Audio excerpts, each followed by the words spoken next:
కాంగ్రెస్ ప్రభుత్వం అధికారంలో ఉండగా గెలుపు కోసం ఇంత భయపడడం ఎక్కడ కూడా చూడలేదు. టీఆర్ఎస్ పార్టీ చూసి వణికిపోతుంది, సర్వేల రిపోర్ట్లు చూసి వణికిపోతుంది, పబ్లిక్ పల్స్ చూసి భయపడుతుంది. ఎట్లయినా మనం గెలవాలా, అందరూ కలిసి పనిచేయండి, ఇంటింటికి తిరగండి, మనం చేసిన పనులు చెప్పండి. వాళ్ళు చెప్పరు కానీ నేను చెప్తా. ముఖ్యమంత్రి రేవంత్ రెడ్డి గారు కాంగ్రెస్ పార్టీ అధికారంలో రాగానే 100 రోజుల పేర్లతోటి ప్రజల్ని మొదలు ముంచింది.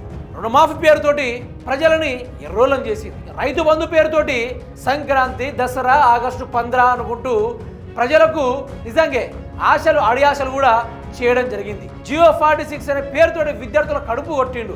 నిజంగానే గ్రూప్ 1, గ్రూప్ 2 ఎగ్జామ్లో కూడా ఎన్నో అన్యాయాలు, అక్రమాలు చేసిండు ముఖ్యమంత్రి రేవంత్ రెడ్డి. రేవంత్ రెడ్డి చేసిన కార్యక్రమాలు, ప్రభుత్వం చేసిన కార్యక్రమాలు కూడా ఒకసారి వినండి. మూసి ప్రక్షాళన పేరుతోటి ఎందరో మంది ఇంట్లో కూలగొట్టి పెద్ద బిల్డర్ల దగ్గర కొన్ని వేల కోట్ల రూపాయలు వసూలు చేసి మరి దాచిపెట్టుకున్నాడు ముఖ్యమంత్రి రేవంత్ రెడ్డి. 6 గ్యారెంట్ల పేరుతోటి ప్రజలను ముంచిన ముఖ్యమంత్రి రేవంత్ రెడ్డి మహిళని కోటీశ్వరాలు చేస్తానని చెప్పి పావలవంతు కూడా ఏమీ చేయలేదు. ఆ తర్వాత తులం బంగారము, కళ్యాణ లక్ష్మి అన్నాడు. తులం బంగారం కాదు కదా, ఇనుప ముక్క కూడా లేదు ఆడ. హైదరాబాద్ చిన్న పసి పాపలు వాళ్ళ బుక్స్లో చూడకుండా, తిండి అని చూడకుండా ఇల్లును కూలగొట్టి ఇల్లు కూలిపోయిన బాధితుల కన్నీటికి కారణమయ్యాడు ముఖ్యమంత్రి రేవంత్ రెడ్డి.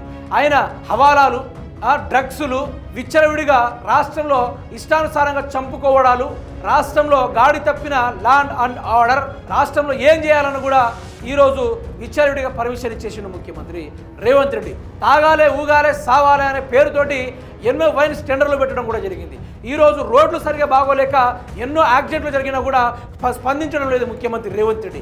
ప్రభుత్వ కంపెనీలు కానీ, ప్రభుత్వ ఇంజనీరింగ్ వాళ్ళు కానీ ఎవరైనా చనిపోతే అక్కడికి వెళ్ళి పరామర్శించడం, వారి కుటుంబాన్ని ఆదుకునడో అట్లాంటి కార్యక్రమాలు కూడా చేయట్లేదు ముఖ్యమంత్రి రేవంత్ రెడ్డి. ఈరోజు వరదలు వచ్చి ముప్పు ప్రాంతాలు మొత్తం మునిగిపోయినా కూడా అక్కడికి వెళ్ళి ఒక ఫోటో దిగి వస్తున్నాడు తప్ప ఆ కుటుంబాలకు ఆదుకునే పరిస్థితి కానీ, ఆ కుటుంబాలకు నిత్యావసర సరుకులను ఇచ్చే ప్రయత్నం కానీ, పంట పరిహార నష్టం కానీ, ఆస్తి నష్టం కానీ ఏం కూడా ఇవ్వడం లేదు. ఇది నేను కొంతవరకే చెప్పాను. నిజంగానే చెప్తా అంటే నాకే ఇదంతా నొస్తా ఉంది. ఎవరైనా జీతాలు ఇవ్వాలని, ఎవరైనా మా జీతాలు పెంచాలని మహిళలు కానీ, పురుషులు కానీ సెక్రటరీ ఆఫీస్ని ముట్టడించడో, లేకుంటే సీఎం రేవంత్ రెడ్డి క్యాంపును ముట్టించడో అట్లాంటి చేస్తుంటే వారిపైన ఇష్టానుసారంగా లాఠీ దెబ్బలు. ఈరోజు హైడ్రా పేరుతోటి ప్రజల్ని ముంచుడు, మూసి ప్రక్షాళన పేరుతోటి పేదోళ్ళ యొక్క కన్నీళ్లకు కారణమైతూ రాష్ట్రాన్ని సర్వ ఆగం చేసిన ముఖ్యమంత్రి రేవంత్ రెడ్డి ఆయన ఇంత బ్రహ్మాండంగా చేశాడు. ఈ ప్రచారం చాలా ఇంకేమైనా ప్రచారం కావాలా?